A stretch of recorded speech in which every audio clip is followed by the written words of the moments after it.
Hey everyone, I'm Jeff Holland. I'm Director of Product here at Snowflake, focusing on Snowpark and the developer platform. I am so excited to be with you and share a little bit of how you can use DevOps, Git, and best practices in building production-ready applications with Snowpark. This is going to be very demo heavy, so I'm going to walk you through step-by-step exactly how you can set this up and include a link to a GitHub repo so you can try this out yourself. But to start with, let's talk a little bit about Snowpark. Snowpark enables developers to use the language of their choice to extend and process data at scale. So you're going to see all of these in action today through our demo. You can create custom SQL user-defined functions to process data at scale, and those functions can be written in JavaScript, Python, or Java. We're going to use Python today. You can have store procedures, which I like to think of this as just run my script, run my application on demand. Whatever that code might be doing, I want to call it on a schedule or maybe call it manually to go execute a processing job or a procedure. And then finally, we have the Snowpark client library. This is the Snowpark APIs that I can actually use to manage and manipulate my data all through the language of my choice. So here I'm using a Python data frame is what I'll use today to manipulate and manage our data at scale. Now, Snowpark is fantastic and incredibly productive for developers. But one of the common considerations and questions we get is around how we can weave this into DevOps and best practices around source control. So first, why are people interested in DevOps? DevOps is about the tools, practices, people, and processes that we use when we work to build and release software. DevOps helps it so that not only can developers be productive, but we're keeping our production environment safe from regressions or issues because we're iteratively and agile working on our code. And we're going to see that in action here. So I'm going to use source control with DevOps. I'm going to have tests and validation to make sure before I publish any code, it's passing a certain amount of tests and validation logic. I'm going to integrate it with CI/CD pipelines. So I have automated releases that will help take my code from my laptop into Snowflake running at scale. And finally, if I do make a mistake, DevOps gives me the patterns and practices so I can roll that back, so I can undo changes quickly and efficiently. Now, there's many different ways to do DevOps, and there's many different ways to enable this agile working across my development and operating of code. We're going to focus today on what's called the Git flow. This is a very popular pattern that layers on Git semantics and source control on top of these individual patterns. So here's what this looks like. I like to frame this in terms of an inner loop and an outer loop. So the inner loop, that's when I, as a developer, I'm working hard, I'm writing my code, I'm developing it in the editor of my choice, I'm debugging it, maybe I'm running it, making sure it's all working, and then ideally writing and running some tests as well. So very quickly, maybe I'm writing a new feature, maybe I'm fixing a bug in the logic. I'm working on my own machine in this rapid inner loop. Now, once that's ready to go into production, that's when I leave the inner loop and I start to move into this outer loop cycle. And as I mentioned, because we're using Git flow, we're going to be using Git semantics in doing this outer loop flow. So let's say I finished building a feature on my local machine. The first thing I'm going to do is commit that into Git. And with the Git flow, I actually commit it into a new feature branch or a new bug fix branch. Once that's done, I can open a pull request to say, okay, I'm ready to move this eventually into production, which will kick off an automated process to get my changes from my machine through Git into Snowflake. So this will now deploy out to different environments around the globe or whatever accounts I set it up to. Often, this deployment process has a number of checks or tests, maybe end-to-end validation that will happen until finally my new feature, my bug fix has been deployed into the world. Users can start leveraging it directly. That's when it's released.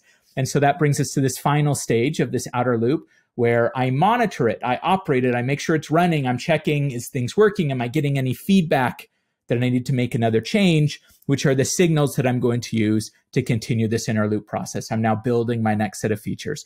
So it's important to think about this cycle, but if it doesn't make a whole lot of sense yet, don't worry. I'm going to walk you through this all right now as we see this in real time. So let's go ahead now and switch to go ahead and build this. So the solution that I want to build is around calculating personal spend, personal expenditures of individuals.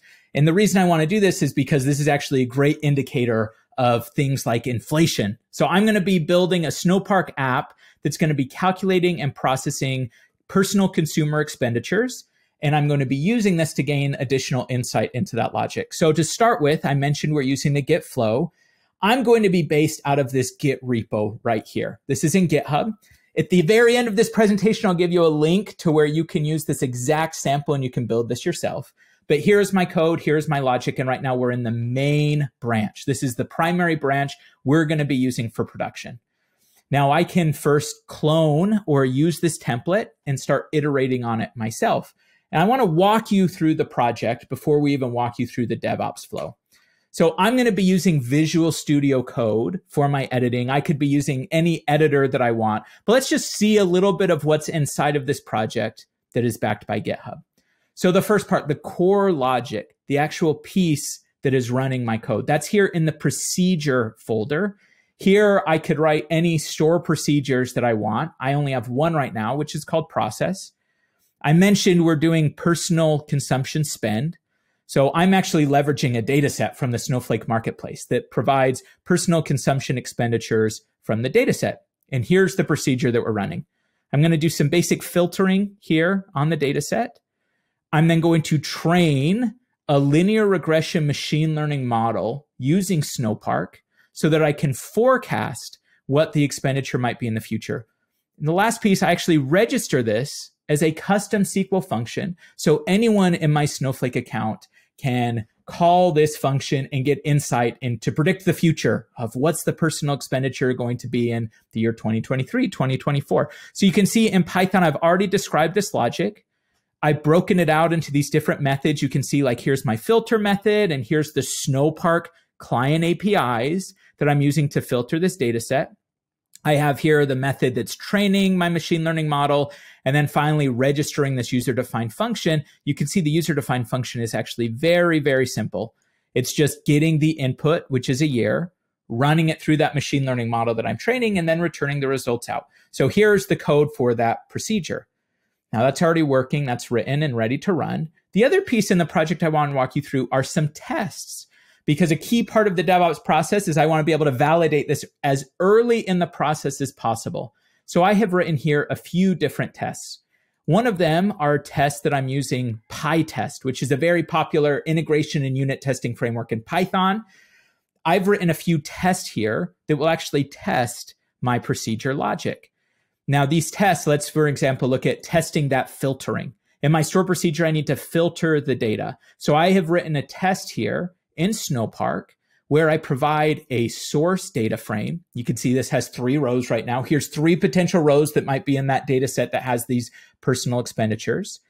I then run it through that same method that I was showing in my other file. So I say, go take the source data set, run it through this method, which is supposed to filter it, and then compare the outcome with the expected data. So you can see here, I've written source data, I process it, and then I compare it with my expected data. And so the last bit of the test is actually just me making sure, is the resultant data frame matching what I expect it to be? Now, this is great because it means even I go tweak and modify and improve the procedure logic, this test should always pass. And this will make sure I don't regress this filtering logic.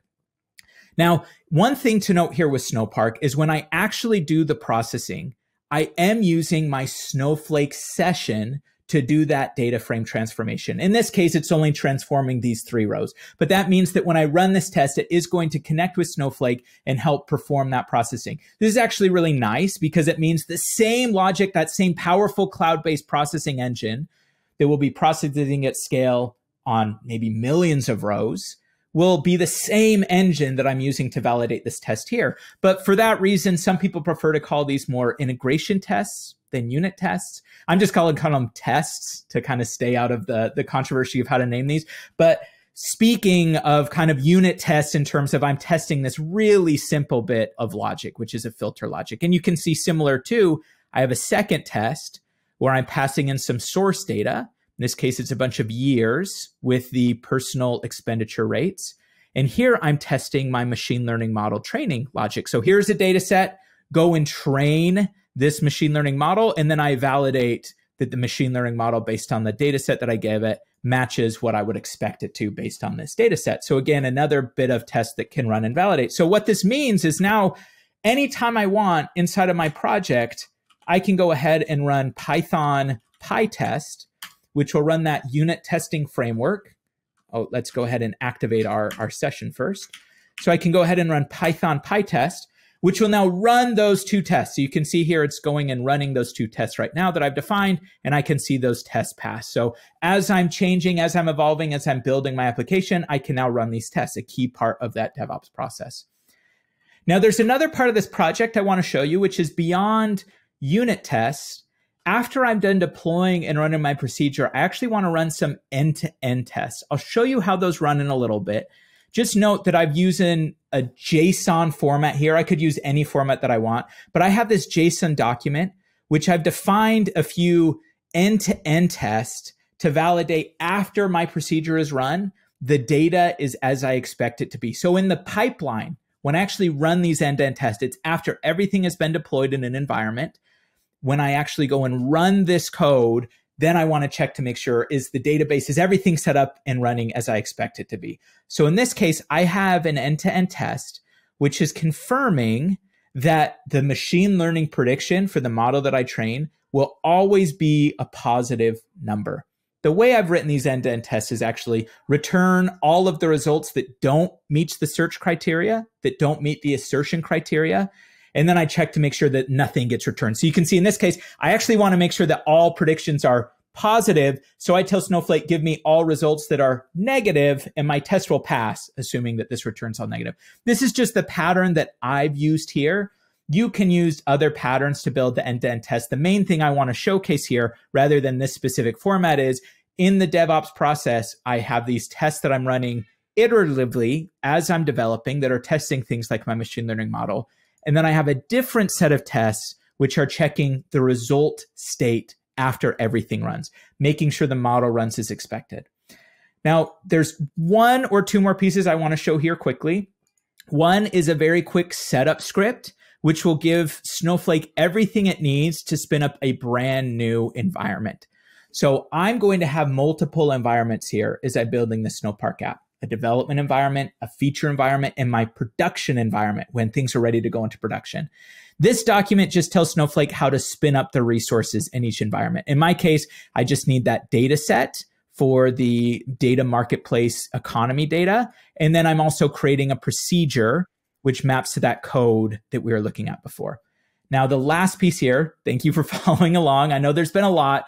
I have my CI/CD pipeline. Now I could be using any tool that I want here. I'm using GitHub Actions. You could be using Jenkins, Circle CI, Travis. There's a bunch of great options here.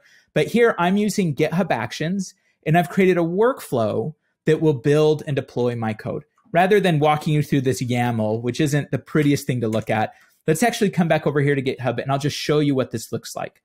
So whenever I make a change to this GitHub repo, or to any branch in that repo, it kicks off some actions. So let's go ahead and show you the latest actions that kicked off, and I can show you the sequence here as it runs. So the first bit is it's doing this build step. It's going to take all of the code in my packages. It's going to make sure all the unit tests pass, and then it will package them up into a zip file that I can use to deploy. So you can see here the last time it ran, it configured any Python packages that I was using. It ran those unit tests. You can see here those unit tests passed. And then it's creating a zip package that I can then use to deploy. In the deploy phase, I take that zip package, I'm uploading it to Snowflake, and then I go ahead and run that script that I showed a second ago, which configures all of the data sets that I need. So you can see here, it's creating that procedure. It's making sure that I have a view on the data set. Now I'm actually going to run that procedure. I want to see what happens when this pipeline actually runs. So I go ahead and run that procedure. You can see the result of that here. And then the last step is I run all of the end-to-end tests that I defined. So now that it's run the procedure, it's provisioned everything, I can make sure that, in fact, the machine learning model is running and that it works, and that in my case, confirming that it does, in fact, have no negative numbers. So you can see here this pipeline that I've created using GitHub Actions, which will automatically deploy this. Now, where this flow is really powerful is when I want to create a brand new feature, because I can go ahead and just create a new branch, make my changes there, and the same DevOps pipeline will help me validate and test it in a pre-production environment. Okay, so I have this function here running within my main environment, but now I want to add a new feature. So let me show you how I would do that by going to Visual Studio Code. So the first thing I'm going to do is create a brand new branch. So here I'm going to use Visual Studio Code and I can create a brand new branch. In my case, I'm going to create a branch called forecast, because the new feature I actually want to build here is generating a new table, which will actually forecast into the future 10 years. So I can build some plots and visualizations on top of that user-defined function. So let's go ahead and create that Git branch, and I'll show you what the logic here looks like. So this was our procedure before, where we registered the UDF, and you can see here's the new capabilities that I'm building for our new feature. I'm going to generate a new table that has 10 years worth of predicted values. I'm actually using this 10 number to tell it I want 10 years. And I'm going to save that as a new table in Snowflake called PCE Predict. So this is my new feature that I want to build. I'm in my forecast branch. Now, before I go ahead and test this, like any good developer, I should make sure that I'm writing any new tests that I might need to write. So here, there's probably corresponding unit tests that I need to update.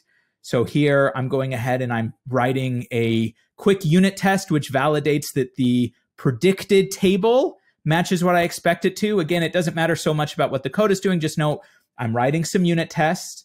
I actually add one more end-to-end test here to verify that this new table exists and that it has some dates that are in the future. So I've written my tests, I've written my code. I could run this and make sure that everything's still running locally as I expect it to. Now I'm ready to test this in a production environment, or rather in a pre-production environment.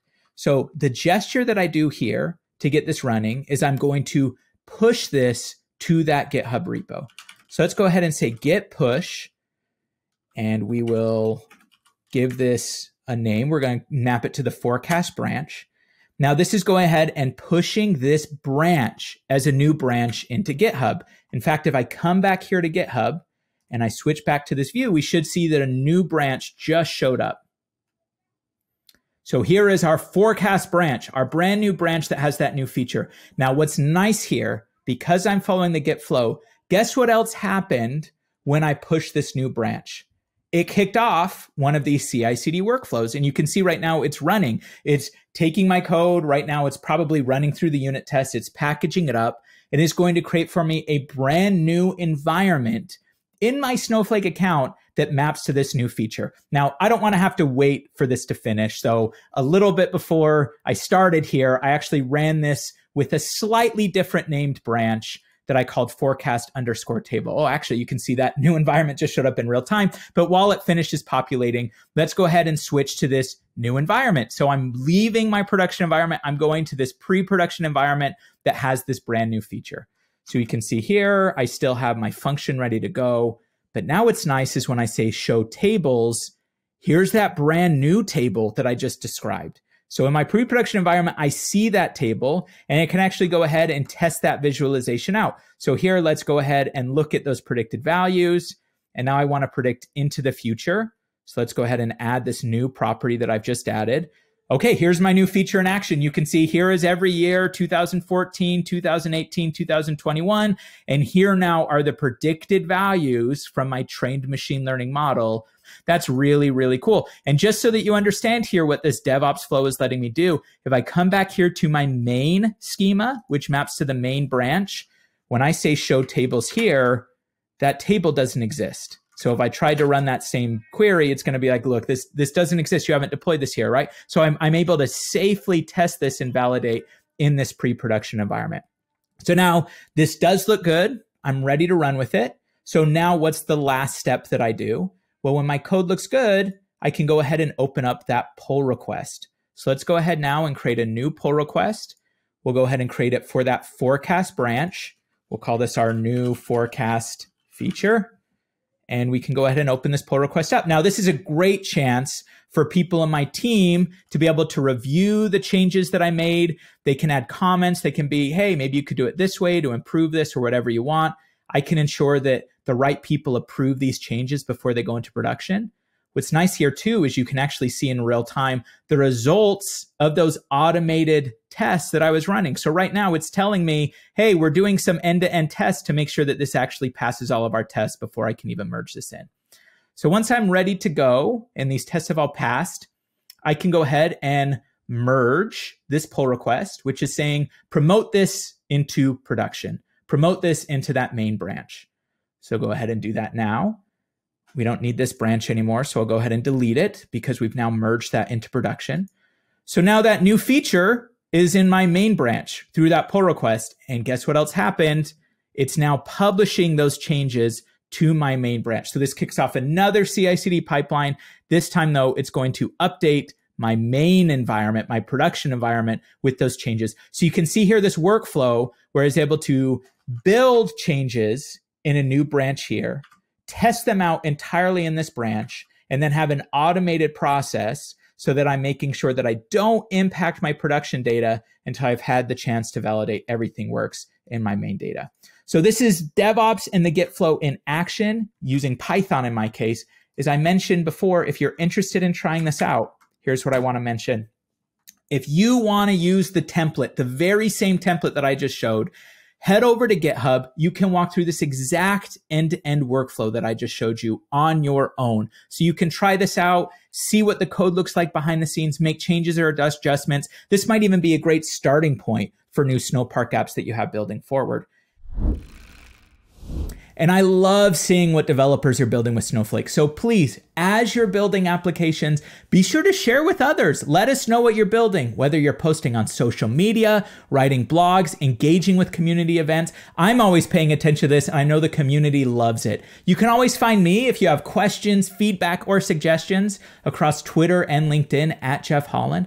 And thank you so much for watching today. Be sure to like and subscribe and follow these different forums so you can stay up to date with the latest and greatest, building the next generation of applications on Snowflake. Thank you so much.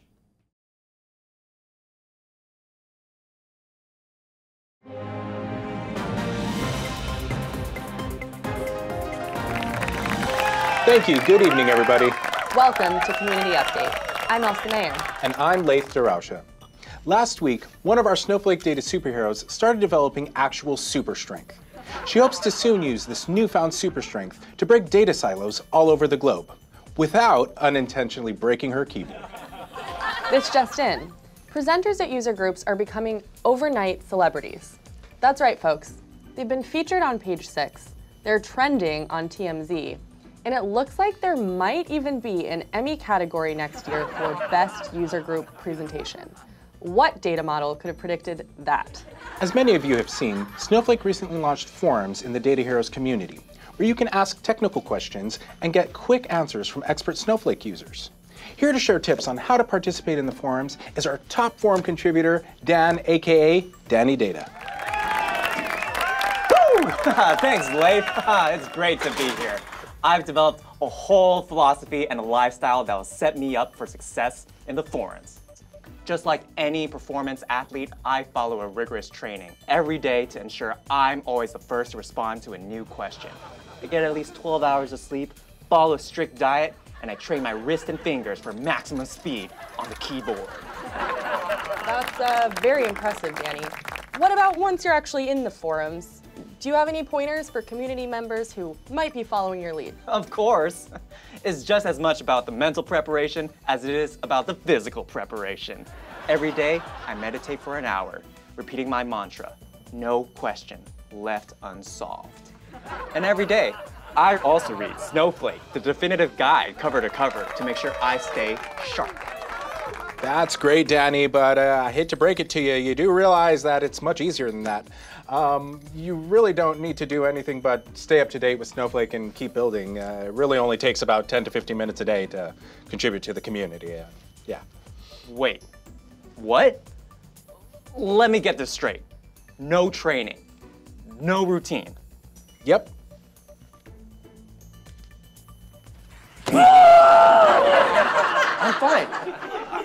I'm fine. Sorry.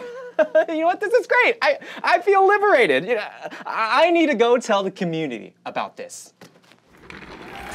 Danny Data, everyone. For Community Update, I'm Leif Derauscha. And I'm Elsa Mayer. Good night.